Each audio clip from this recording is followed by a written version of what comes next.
Что касается Бершеха, то Бершех — это урожденный Дучи, сын Тимирболта, значит, уроженец, соответственно, этого села.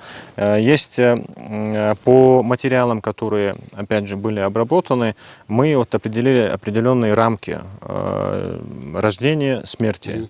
То есть определили в рамках с 1561 года по 1624 год. Но уже сегодня, поскольку наука не стоит на месте, сегодня уже выдвигаются относительно даты рождения альтернативные версии. Допустим, исследователь Аюб Усаев предполагает, что речь идет о более раннем сроке рождения Бершеха. Но это здоровая атмосфера для исторических исследований, исторической науки. И возвращаясь к вопросу личности Бершеха, то, как я сказал, изначально это урожденный Дучи. И человек, который, вернее, он был сыном Тимирболта и Чиллы. Чилла была дочерью Эврига из селения Гуней.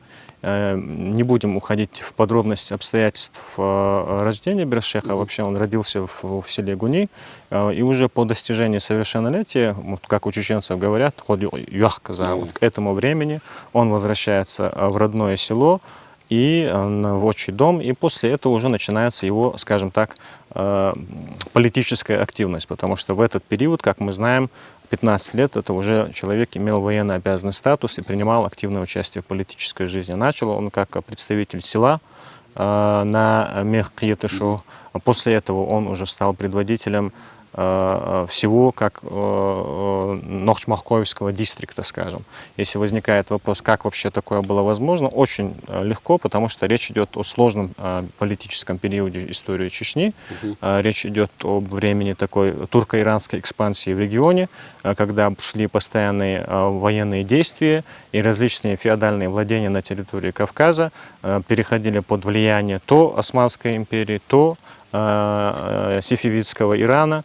И вот под их лозунгами, под их знаменами они, соответственно, производили какие-то агрессивные действия по отношению к местным народам.